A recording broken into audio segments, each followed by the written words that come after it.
All right, we're talking today about Jesus' healing energy. So we are free-flowing energy beings. We know this. We're metaphysical Christians. So the thoughts that we have, they create forms through which our energy can flow. So we are free-flowing energy, and it allows us to put our energy through a thought, which allows us to have an experience. With me on that? Okay.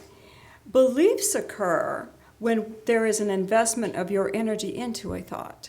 So we have a random thought, but when there is an investment of your energy into that thought, it becomes a belief. How we invest our energy is emotional. There's an emotional piece of us that attaches to the thought, and it's like maybe we have a feeling about the thought. And then when the thought has a feeling attached to it, it is a belief. And when it is a belief, it becomes my truth. Everybody say, I know that already. Okay. Everybody with me? Okay. I am not teaching you. But I got props. I am not teaching you. This is a thought. Do you like it? Yes. It's an interesting thought. So we're experiencing this thought. It's a form, so my energy goes through this form. And this thought that I am creating is a thought that says, I get to choose. Oh my gosh, I get to choose. So I am going to say, that's an interesting thought, I get to choose. When did somebody ever tell you got to choose? Maybe 7, 8, maybe 20. Okay, you can choose now. But at some point, somebody says, you get to choose now. And I go, okay, that's great. I think I'm going to take my energy of investment, I'm going to wrap it around this beautiful thought, and it's green, it's my heart chakra color, because I think having the right to choose really makes me happy. So I have this beautiful green, and my energy can still flow through. See, isn't that gorgeous? So I'm having myself have this experience of choosing and having joy. And so I'm choosing, and then my partner comes up and says, what? You chose what? You didn't even think of me? You had no thought of who I am at all as you're making this thought? What is wrong with you? And now my partner's energy is on me. And also my friends do the same thing. My friends goes, why? Why? Why are you doing that? And so all of their energy's on me.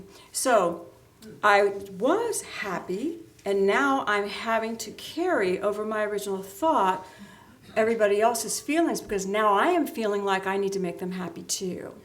Okay, all right, I'm carrying that, okay. And then all of a sudden, what they're doing to me makes me feel bad. I can't do this anymore. And it's just awful, and I feel so judged by them. And as I judge them, I judge myself.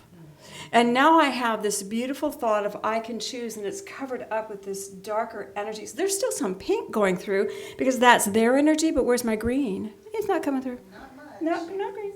So now I have this energy of uck. This is what I believe about choice. Now my spirit's going to have to try to vibrate through that.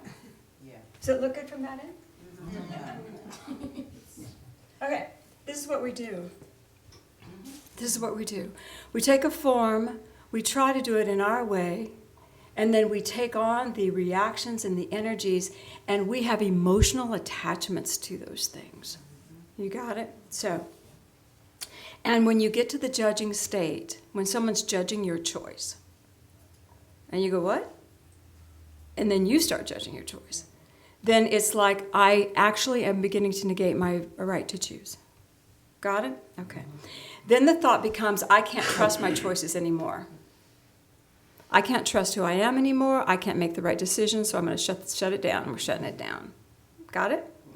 Okay. So here we go. You guys aren't relating to this, I know.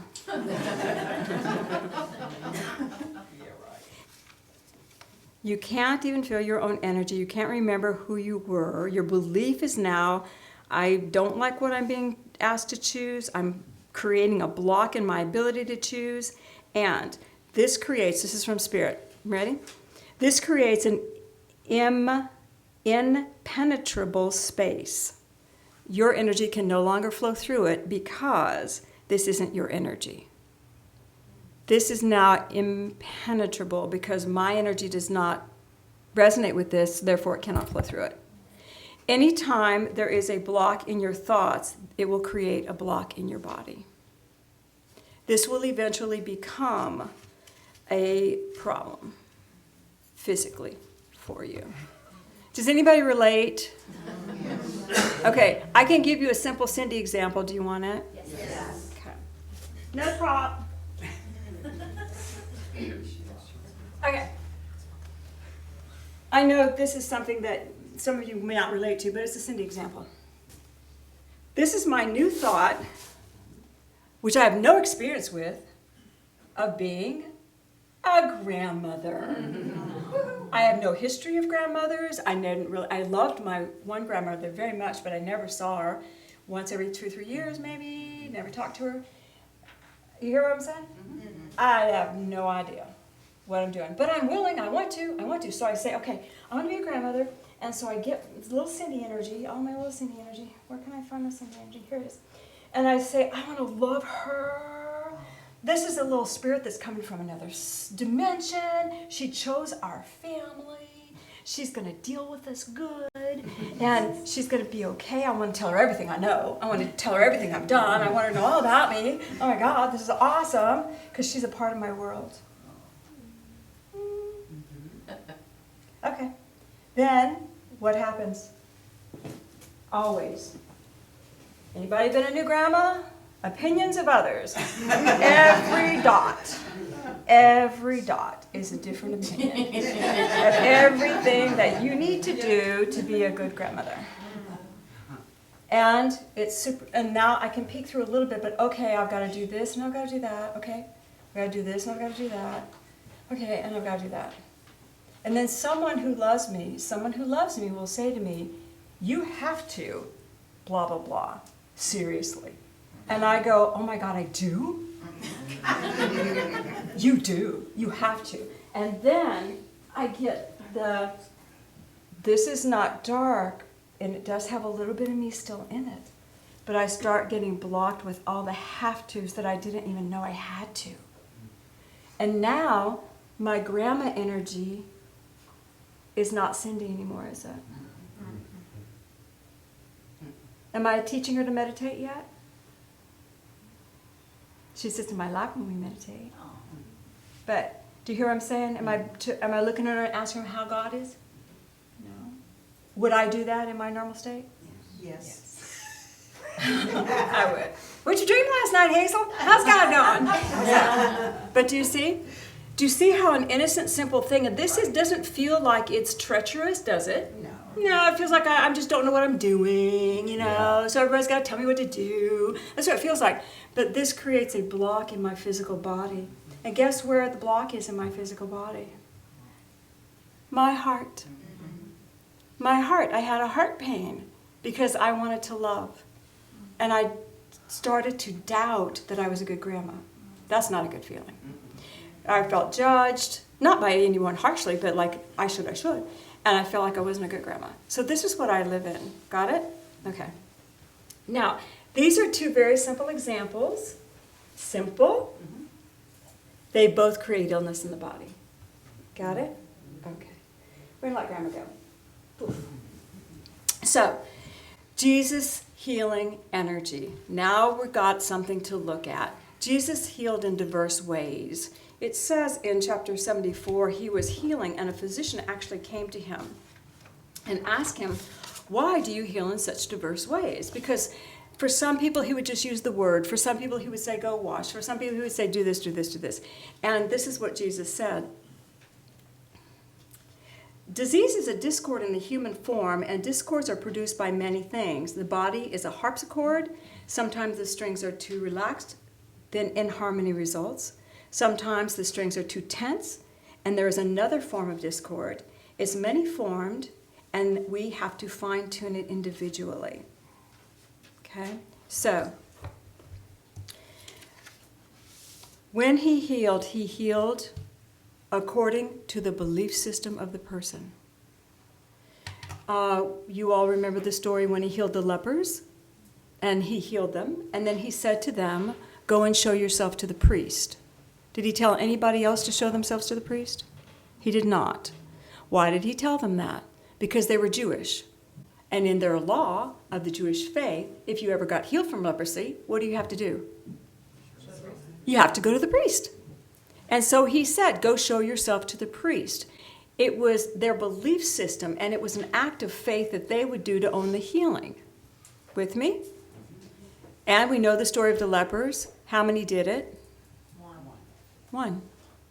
And then he came back and thanked Jesus, and Jesus said the others will probably reproduce it again.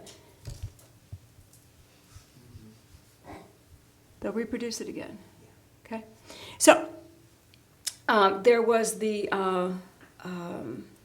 there's so many words. There was the man who was blind from birth, and Jesus said, would you be healed? And he said, of course I would be healed. And the leopard said, please heal us. So we have willingness in the beginning. Would you be healed? Yes, I'll be healed. And Jesus took the sod. Only time he ever does is spit on it, made a clay, put him on the man's eyes, said to the man, go to the river, wash your face 7 times, and say, Jahevahe, 7 times while you're saying it, while you're washing, and you'll see. The man had to be escorted to the river. He did it. He said the word, and he could see. Very, very complicated, isn't it? Whereas other blind people, he would just say the word, and I know I'll see. He said the word, and they saw. Very different, because the belief system of the blind man did not know Jesus, but he was willing to be healed, and he had to be healed in the belief system he had come through, and he was Jewish. You see? Do you see? Do you see? Do you see? Then one man he healed, and he just said, take up your bed and walk. And everybody went, no, he didn't say that. He said, your sins are forgiven. And everybody went, what do you mean my sins are forgiven? You got to heal him first. Your sins are forgiven. Your sins are forgiven. Whatever you've created to create this in your body is forgiven. You guys with me? So, I have lots of scriptures here that I could read you. But, and for one time that, he would just speak the word. Just speak the word. Just speak the word. And I remember Jairus' daughter, Jairus said to him, just speak the word, and I know my child will be healed. And Jesus said, this is such faith, because they were far away. This is faith that I've not seen among my people. So, and of course, do you hear? So it is all based on the person and how did they create the bundle? How did the bundle get created? What is the belief? What's a belief? Form, a thought, wrapped in an emotion that creates a belief. What is the belief that created it, and how can that be healed? Are you guys following me so far? Okay. So when we look at how Jesus healed, there were 5 components to it. Number 1, he always had permission. Would you be healed? He would say, would you be healed? People would say, yes, I'm asking for permission. Do you ever feel a pain and don't ask for healing? Oh, yeah. Doesn't hurt bad enough yet. Yeah. So, but when it hurts bad enough, you ask for healing. Now I am ready to release whatever created it. And I have the famous story, a gentleman came to us many, many years ago. We were teaching Sunday school 35 years ago, 40 years ago. And he said, Cindy, I want a healing. I said, okay, well, let's talk for just a second. He goes, yeah, no, I don't want any of that stuff. I just want the pain to stop. I don't want to change anything about myself. I just want the pain to stop. And I explained to him that's not how it works. Because you created it. We have to do something to heal it, to go into this interesting belief system that we have. So, permission. And then through the belief system. Through the belief system, I deal with people all the time. You guys don't know this, but 60% of my counseling clients and healing clients are not metaphysical Christians, and they are not churched here. But they don't have in their own churches what we offer. But when I'm counseling with someone, and I will say to them, do you believe, a lot of Catholics, do you believe that you have to suffer? Oh, yes, I do. And I say, you need to go to your priest. I cannot help you. I can't help you. I do not believe that. I can't get through that belief. So, do you believe that God is capable of healing you? Yes, I do. And not all Catholics, but some from the old school. Yes, I do believe God's capable. Great, we got a deal. We can get through this. We got a way in, we got permission. And then the belief system of the person, once the energy begins to unravel, the person has to be willing to look at the original thought and belief that created it. Not just, oh, I'm judging myself, I didn't take somebody else's consideration, but this belief underneath here, this belief that I get to choose. We have to go back and look at that. Why did I not honor that? We have to go back and say, what went wrong with my original thought? What about that can I not hold on to? That's where we have to go. And that's where you have to be willing to go back to that original space.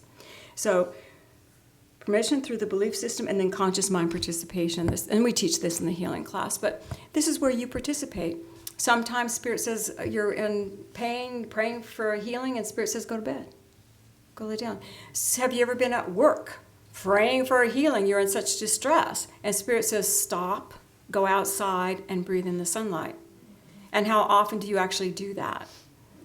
You know, do you actually consciously participate with the healing? And you don't, and then you sit there for another couple of hours, and you're still in distress and pain. You go, God, why aren't you healing me? Yeah. It was there. Could not get through this. You weren't willing to let this go. Healing requires you to let this go, requires you to let go of the things that you've accepted as true that had nothing to do with you. These were not my beliefs in the first place. Okay, I know that you guys know exactly what I'm talking about. Okay, all right. The frequency of love dissolves that which is out. So what Jesus would do is this. Jesus held that beautiful frequency of God and healing and light and love. Every healer knows this. Every healer knows this. When we connect with the Christ light, when we connect with God, we are lifting into that vibration, and we have no opinion of the person we are working on. None. But Jesus would do this. He would take this energy. Have you enjoyed watching it? And he would go into the space where you are. Because that's the truth. And he would pull away all of the things that are not you. And he would come back to you. That's your truth. And then he would say to you, is this what you want? And he does it energetically, without a word. And if this is true for you, what you want, how you want to be, yes, I want to choose, yes, I want to choose, he would infuse this truth with the light of God. Because God honors your choices. So his energy of God love would come in here. Is this a bad example? No. Okay. So God love then now comes into what is originally you expressing you. Do you see? Now, if you allow this, how likely is it that you will reproduce what you had experienced? You won't, because you're not carrying those feelings any longer. And this is what Jesus Christ did. He would go into the energy field of the person with the light of God and unravel all that had been raveled, so that the truth of that person can express the truth. You guys got that? Mm-hmm. All right, so now I get to choose. I love choosing. It's fun, fun, fun. You see? And yes, I will take responsibility for my choices. Yes, I will do that. Of course I will do that. And then when we look at the grammar here, when my heart hurts, I have to go within and I have to say, why did I? Yes, they meant well, but I don't think that's me. I think God can handle that. I think I need to do this. And then all those dots, man, those aren't my dots. I've never done it the world way anyway. Why would I start now? So all these dots have got to go. Somebody else can do them. My baby can have 1,000,000 grandmas if she needs it for those dots, but they're not mine. And then we come back to the love that I want to experience as a grandmother. Patrick asked me one day, he said, Cindy, do you think we're too much? Seriously. Yes, you are. He said, yeah, do we go over the top with Hazel? And I said, oh, heck yes we do. Yes we do. And we're going to keep doing it. Because us, we have no other grandchildren. This is our only opportunity to experience it. Yeah, heck yeah. So get over it if you're offended. But just go back to your dots. Because we're going to do this. And we're going to be this, and we're going to enjoy it. And I celebrate every child. But this one's legally stuck with us. So I'm celebrating of that. And when I come back to this, my heart doesn't hurt. Do you hear? My heart doesn't hurt. I'm not a bad grandma. I'm just I've been a crazy aunt for years. I'm used to that. I don't care. So if she calls me that in years to come, I won't care. She will have been loved to the best of our ability to love her. In our truth, in what's true for us, and not the prescribed way. So I'm going to put my grandma right here too. Healing occurs when we are willing to allow that which we have believed and accepted as true from outer sources and has created a block in our field, which creates a block in our body. Healing occurs when we say, yes, I want to heal that. When we say, yes, I want to revisit the thought that originally created it. And I really want to know what's true for me, not what should I do. What should I do? What should I do, guys? What should I do? I would get, as many people here, I would get that many shoulds. Because everyone's coming from their perspective. But nobody's walked in these boots but me. Nobody knows the taxing. Nobody knows what I have to give. Nobody knows what is available to me. I have to say to God, what should I do? And the bottom line is when our choice is to follow our inner guidance, when our choice is to be authentically true to the higher self we don't even fully know, the world opens. The world flows. What is my higher self asking me to do? What is God asking me to do? You see? All right. Jesus Christ knew all of these things. He taught his disciples. And I don't think they did heavy counseling like we do to try to get to those causal thoughts. But I think that the energy, just say yes, give permission, then the energy can start unraveling it and go in and pull your truth out. That's what we need to do. Okay. So in our personal journeys, what we can do, we can ask to release the thoughts of others, even if we have an ailment. You guys are going, I'm healthy. This isn't me, Cindy. I'm good. I got nothing wrong with me. Great, you will.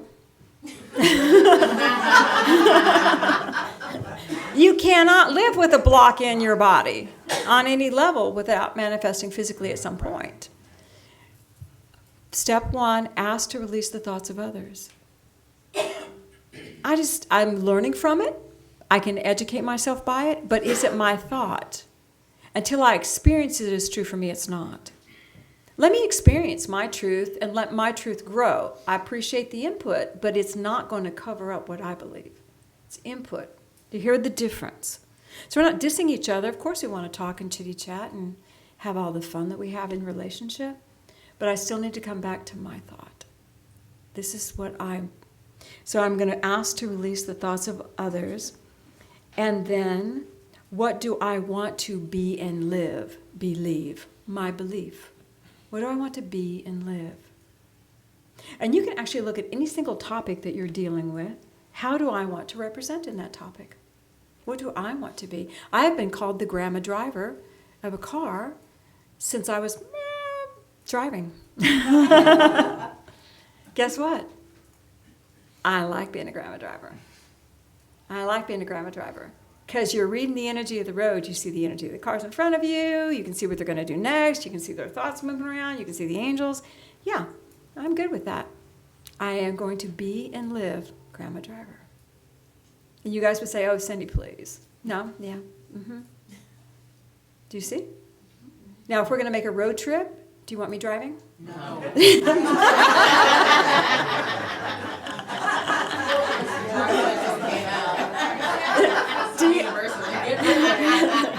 And I am good with that. I'm a great writer.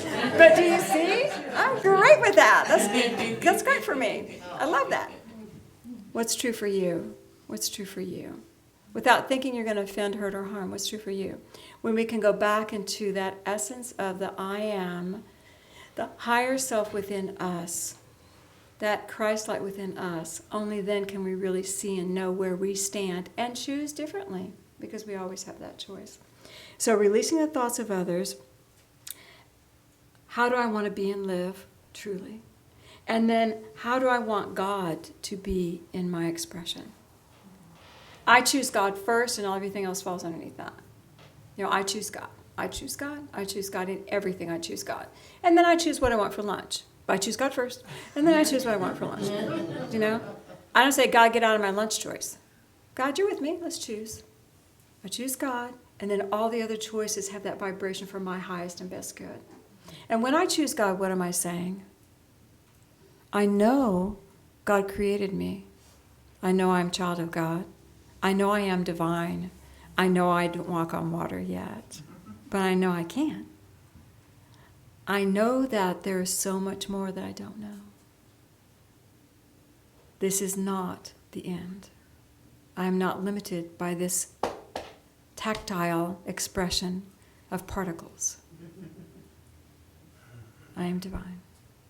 I choose God, and then I look around and I say, thank you, God, for this beautiful place where I get to have relationships. I get to mess up. I get to do something silly. I have to forgive myself. You see? Those are all fun things to do. Make sense? All right. Jesus healed in diverse ways. Jesus healed with that beautiful, beautiful light of God. Jesus dissolved the essences of the beliefs that had been held over the truth. And ultimately, when you get to the truth of you, you will find the truth of God. Let's go with it.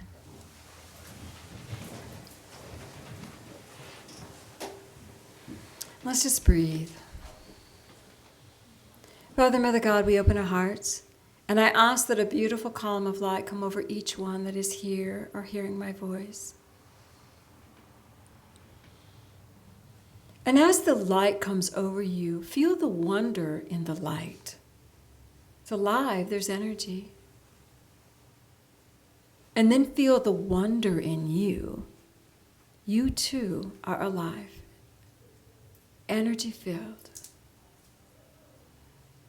And let this beautiful light just lift you up just a little bit until you can see a cloud over your head and see Jesus Christ just standing there. We're going to go to that higher consciousness for a second. Move up into that light. And just feel Jesus as he takes your hand.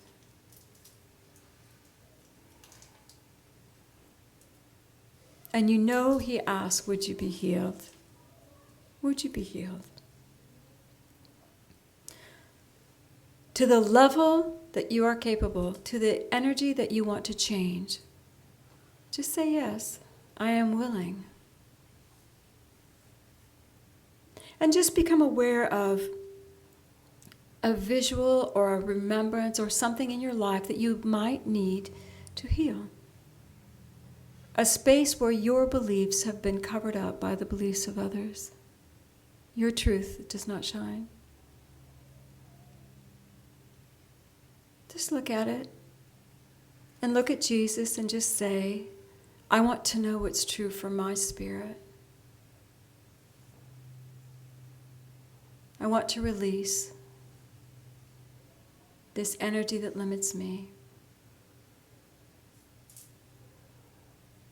And as you say that, just feel the energy beginning to shift and change, beautiful light moving through the visual or the memory. And just feel a clarity coming through. And you can stay in this, or we can take it one step further. And you can just ask, Father, Mother God, what is the highest truth here? The highest truth that I can embody. Breathe it in.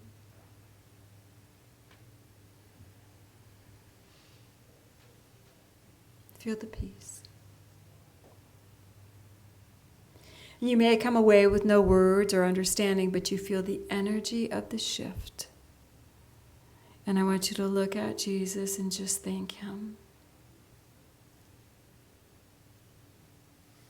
Feel his love coming into your heart.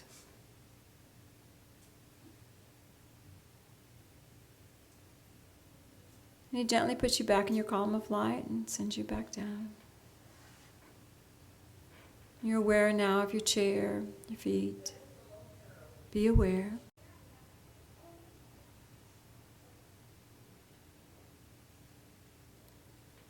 And if you want to say, you can say, I choose God truth. You can say, I choose to know my truth.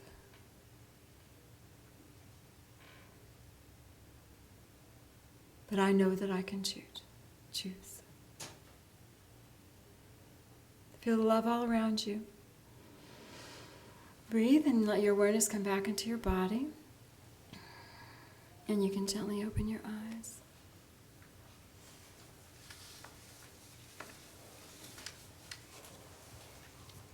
How do you feel? Well, I hope that helps put things into perhaps a new visual for you. And perhaps next time you're feeling any discomfort, you can see the scarves. Go to your hanger and take the scarves off and see what's left underneath. And know you're always in God's care. You cannot not be in God's care. Say, yay, God. Yay, God.